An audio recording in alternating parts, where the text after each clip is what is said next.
میری سب دوستوں بزرگوں سے ریکویسٹ ہے کہ آپ تعصب پسندی سے بالاتر ہو کر سوچیں کہ یہ کس طرح کا پروپوگنڈا کرتے ہیں، کس طرح کا نیریٹو بلڈ کرتے ہیں۔ آپ 9 مئی سے لے کر آج تک دیکھیں کہ انہوں نے کس طرح کا نیریٹو بلڈ کیا ہے۔ اس تناظر میں ڈاکٹر صاحب کو سامنے رکھ کر دیکھیں کہ انہوں نے ڈاکٹر صاحب کے خلاف کس طرح کا نیریٹو بلڈ کیا ہوگا، کتنی مشینری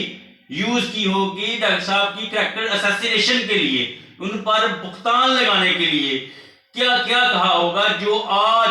2024 میں کہہ رہے ہیں، اس وقت انہوں نے کتنی مشینری یوز کی ہوگی، کس طرح لوگوں کی ذہن سازی کی ہوگی۔ اس وقت سوشل میڈیا اتنا ایکٹیو نہیں تھا جتنا آج ہے، لیکن پھر بھی انہوں نے لوگوں کی ذہن سازی کی، ڈاکٹر صاحب کے خلاف، ڈاکٹر صاحب کی کاز کے خلاف لوگوں کو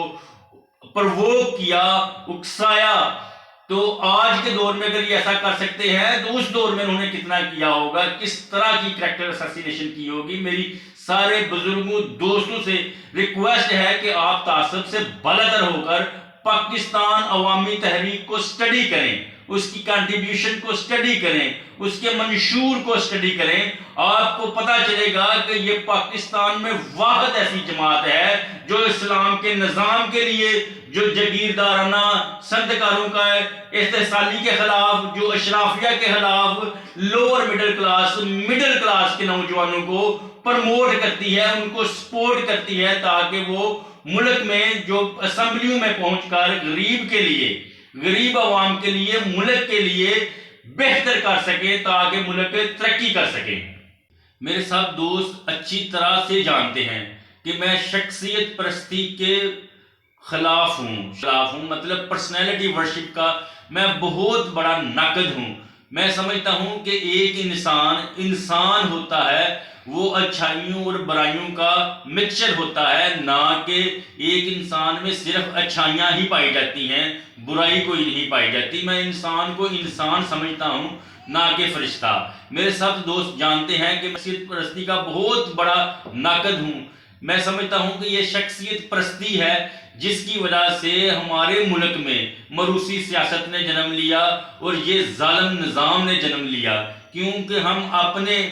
لیڈر، جو بھی ہمارا سیاسی رہنما ہوتا ہے، ہم سمجھتے ہیں کہ وہ صرف اچھی بات کرتا ہے، وہ بری بات کر ہی نہیں سکتا۔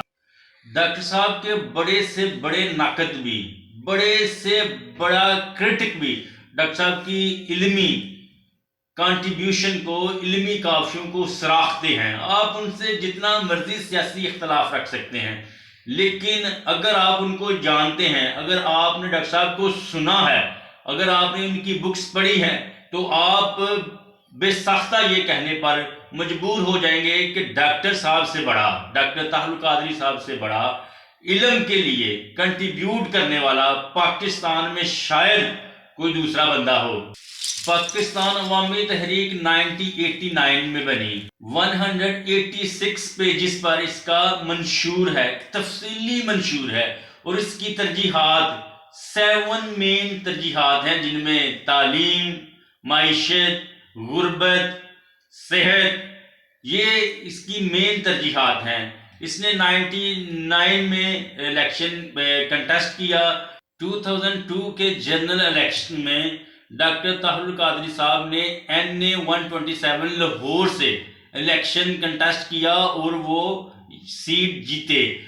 ڈاکٹر طاہر القادری واحد سیاستدان ہیں، پہلے سیاستدان ہیں پارلیمانی ہسٹری میں، پاکستان کی پارلیمانی ہسٹری میں، جنہوں نے خود ریزائن دیا تھا، قومی اسمبلی کی نشست سے خود ریزائن دیا تھا۔ ڈاکٹر طاہر القادری نے یہ کہہ کر ریزائن دیا تھا کہ جنرل پرویز مشرف 2 عہدے نہیں رکھ سکتا، وہ چیف آرمی سٹاف اور صدر مملکت نہیں رہ سکتا۔ انہوں نے اپنا استعفیٰ ایک قومی دستاویز، ایک نیشنل ڈاکومنٹس کے طور پر پیش کیا، جو 85 پیجز پر مشتمل تھا، جس میں ساری ڈیٹیلز لکھی تھی، اور پس پردہ جو طاقتیں تھیں جو آج بھی موجود ہیں، ان کو بے نقاب کیا تھا۔ انہوں نے اپنے ریزگنیشن میں جو 85 پیجز پر مشتمل تھا، اس میں پس پردہ جو طاقتیں تھیں ان کو بے نقاب کیا تھا، جن کو کچھ سیاستدان خلائی محلوق کہتے ہیں، کچھ سیاستدان میر جعفر میر صادق کہتے ہیں، وہ اسی پس پردہ طاقتوں کو جن کو کچھ سیاستدان اسٹیبلشمنٹ کہتے ہیں، کچھ کہتے ہیں، ڈاکٹر طاہر القادری نے 2002 میں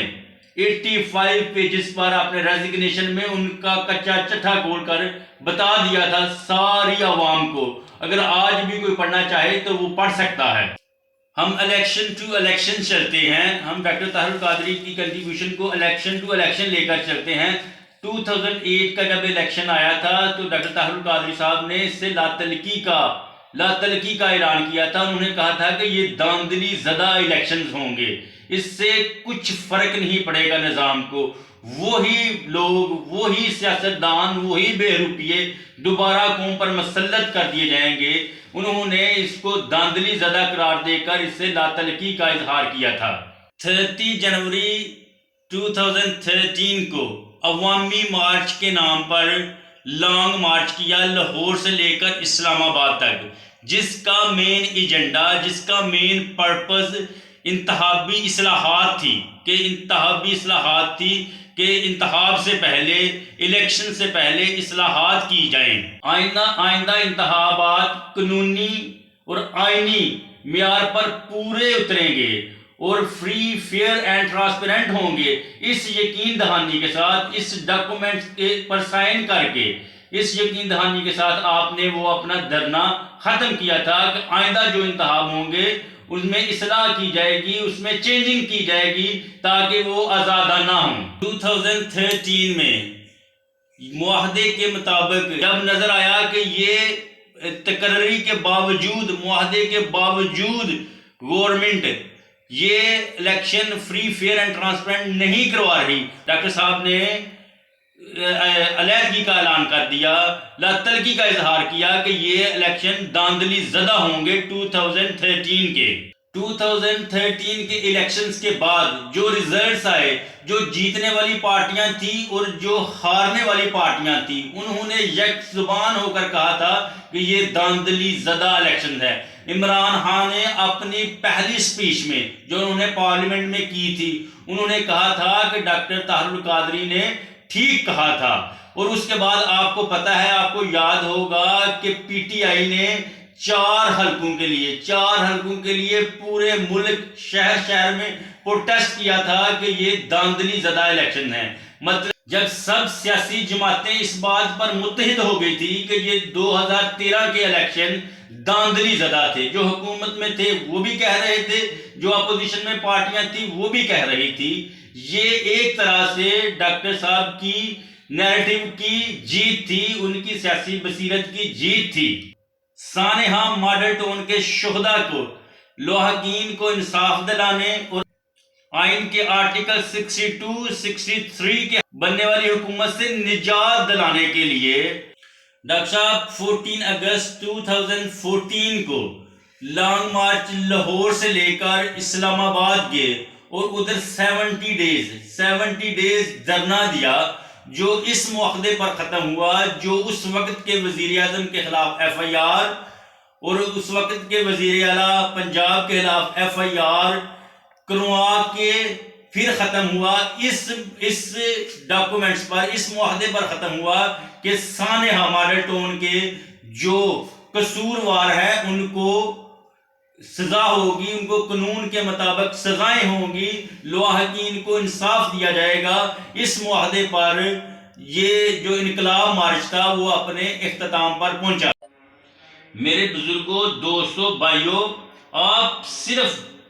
تعصب پسندی کے بغیر تھوڑا سا سوچ کر اور پاکستان عوامی تحریک کو پڑھ کر جو 1989 میں بنی تھی، آپ اسے پڑھیں، آپ کو خود اندازہ ہو جائے گا کہ یہ جو سارے سلوگنز ہیں جو آج کہہ رہے ہیں کہ ہم دین کو تخت پر لائیں گے، جو کہہ رہے ہیں ہم کرپشن ختم کریں گے، جو کہہ رہے ہیں ہم قانون کی بالادستی قائم کریں گے، سارے سلوگنز آپ کو پاکستان عوامی تحریک میں ملیں گے۔ یہ سارے انہوں نے ادھر سے چرائے ہوئے ہیں۔ یہ پاکستان عوامی تحریک 1989 1989 سے ان سنتکاروں کے خلاف، ان جاگیرداروں کے خلاف، اس اسٹیبلشمنٹ کے خلاف اور پس پردہ جو گورنمنٹ کے، جو پارلیمنٹ کے پس پردہ طاقتیں ہیں، ان کے خلاف 1989 سے لڑ رہی ہے، آج کی نہیں۔ آج کچھ جماعتیں یہ کہہ رہی ہیں کہ ہم نے شعور دیا، ہم نے ایسا کیا۔ یہ ان کی فرچون ہے، یہ ان کی خوش قسمتی ہے کہ آج سوشل میڈیا کا دور ہے۔ آپ اپنا میسج ایک سیکنڈ میں دنیا ورلڈ وائڈ آپ وائرل کر سکتے ہیں۔ آپ سوچیں 1989 میں اگر ایسا ہوتا تو سارے لوگوں تک یہ میسج جاتا کہ یہ جو حکومتیں ہیں، یہ جو صنعتکار ہیں، یہ جو جاگیردار ہیں، انہوں نے ملک کو ہائی جیک کیا ہوا ہے۔ یہ کال، یہ شعور 1989 سے پاکستان عوامی تحریک اپنے لوگوں میں، پاکستانیوں میں اجاگر کر رہی ہے، اپنے پاکستانیوں کو میسج دے رہی ہے۔ یہ ساری چیزیں، یہ سارے سلوگن پاکستان عوامی تحریک سے ڈرائیو ہوئے ہیں۔ میری سب دوستوں، بزرگوں سے ریکویسٹ ہے کہ پلیز پاکستان عوامی تحریک کے جو کینڈیڈیٹ ہیں ان کو سپورٹ کریں تاکہ پاکستان میں خوشحالی آئے، غریب خوشحال ہو، ان سنتکاروں، جگیرداروں اور اس اشرافیہ سے پاکستان کی جان چھوٹے۔ جزاک اللہ، تھینک یو ویری مچ۔